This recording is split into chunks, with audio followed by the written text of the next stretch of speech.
La grand-mère qui sauva tout un royaume. Il était une fois un seigneur qui avait peur de vieillir. Souvent, il s'examinait dans la lame de son sabre, et dès qu'il voyait un cheveu blanc, il l'arrachait avec rage. « Tant que je suis jeune et fort, tout le monde me craint. Mais quand je serai vieux, plus personne ne m'obéira. » Un hiver, une terrible famine s'abattit sur le pays. Les réserves de riz devinrent insuffisantes pour nourrir le royaume.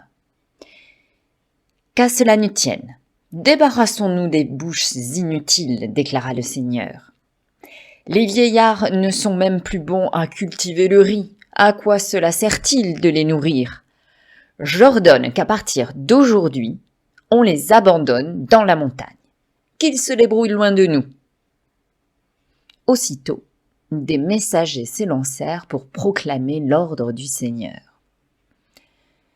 Dans chaque village, la tête basse, des familles prirent le chemin de la grande montagne des oubliés pour y abandonner leurs aïeux. Dans ce pays, un jeune homme nommé Shoji vivait seul avec sa grand-mère qu'il aimait tendrement. Ils habitaient une petite maison au bord d'un lac. Shoji tressait des paniers en bambou qu'il vendait au village avec les éventails que peignait sa grand-mère. Ces objets délicats représentaient tous le motif préféré de la vieille femme, des fleurs de cerisier. L'aïeul était gai comme un pinson et son esprit avait la vivacité du vent. Après le passage des messagers, le cœur rempli de tristesse, Shoji fit revêtir à sa grand-mère son kimono le plus chaud et la prit sur son dos pour la conduire dans la montagne. Le garçon suivait en silence un chemin escarpé, au milieu des pins immenses. Par-delà le temple d'or, à un croisement, il vit sa grand-mère retirer des épingles de son chignon et les jeter sur le sol. Un peu plus loin, la vieille femme recommença. Surpris, Shoji demanda « Pourquoi jettes-tu ces épingles ?»« Pour que tu retrouves ton chemin, mon petit, » répondit la grand-mère. « Regarde comme elle brille parmi les cailloux. Ainsi tu ne te perdras pas en revenant sur tes pas. » À ces mots, le garçon éclata en sanglots. « Grand-mère chérie, tu te soucies encore de moi alors que je vais t'abandonner. » Puis Shoji se ressaisit. « Je me moque de l'ordre du Seigneur, je te ramène avec moi. Ne t'en fais pas, je te cacherai dans le grand cèdre au bord du lac et personne n'en saura rien. » Shoji attendit le crépuscule, puis, se repérant au reflet rouge des épingles, il dévala la montagne, sa grand-mère sur le dos. La nuit venue, à la lueur d'une lanterne, il aménagea une cachette pour la vieille femme. Le cœur de l'arbre millénaire, garni de jolis coussins, lui fit un logis confortable.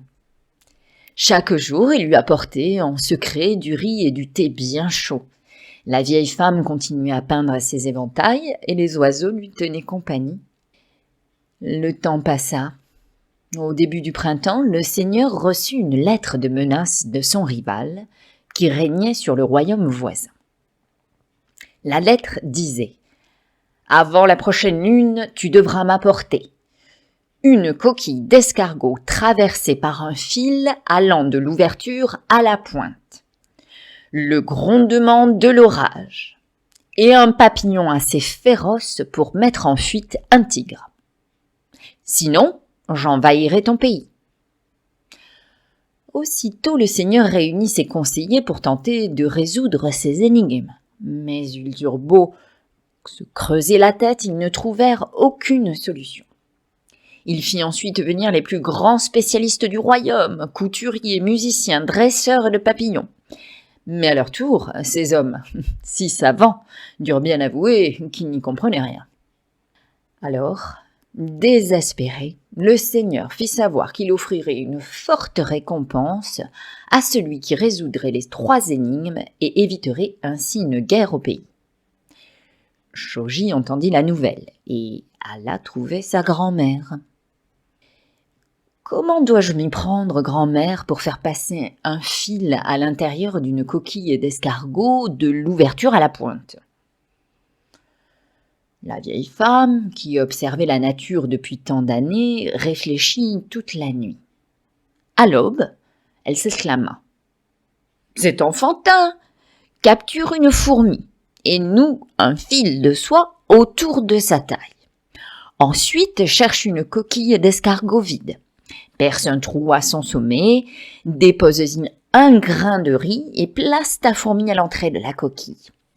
Attirée par le riz, la fourmi suivra le chemin en spirale qui se trouve à l'intérieur et en ressortira par la pointe avec le fil. » Shoji obéit. Il captura une grosse fourmi, la pâta avec le grain de riz et la fourmi traversa la coquille avec le fil noué autour de sa taille. Le garçon délivra alors la fourmi, sans oublier de la remercier en s'inclinant longuement. Shoji revint alors trouver sa grand-mère. « Comment faire, grand-mère, pour apprivoiser le grondement de l'orage ?»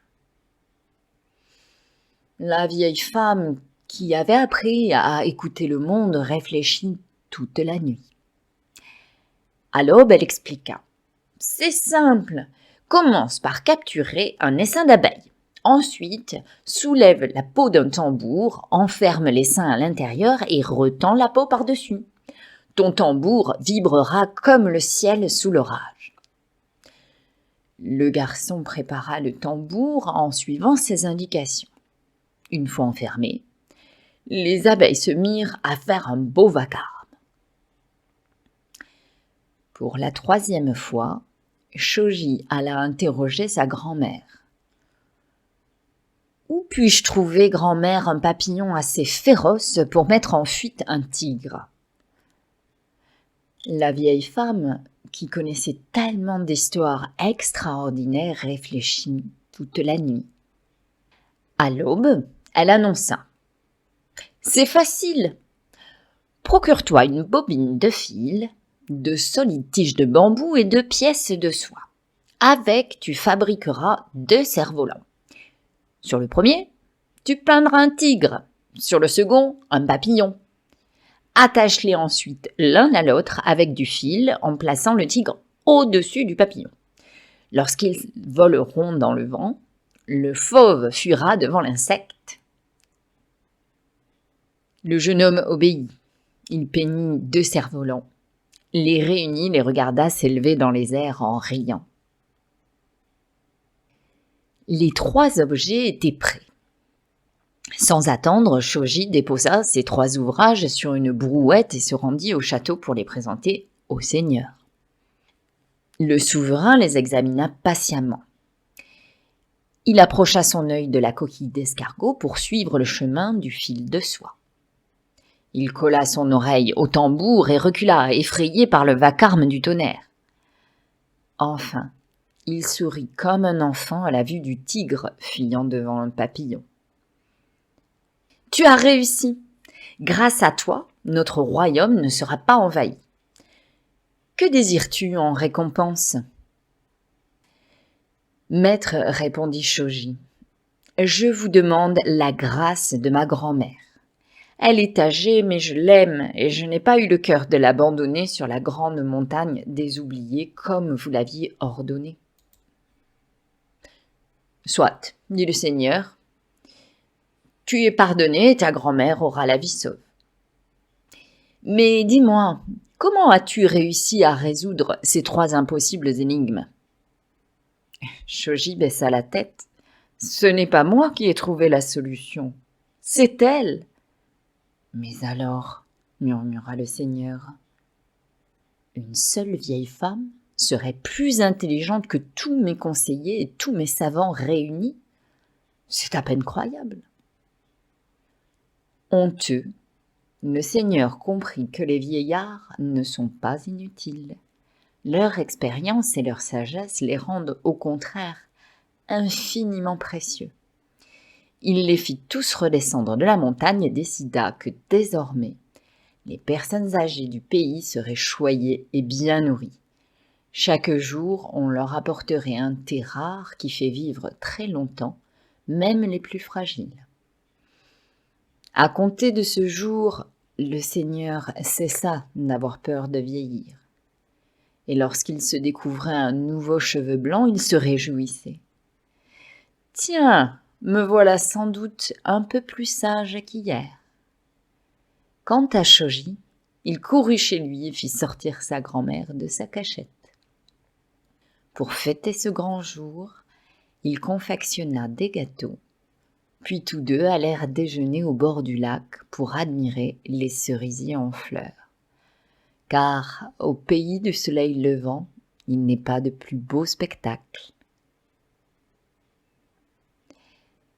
Ce conte, comme tous les contes, a traversé les siècles de bouche à oreille, de souvenirs de grands-parents en paroles de conteurs. Il a croisé bien d'autres contes, parfois venus d'ailleurs, et s'est ainsi changé au fil des années.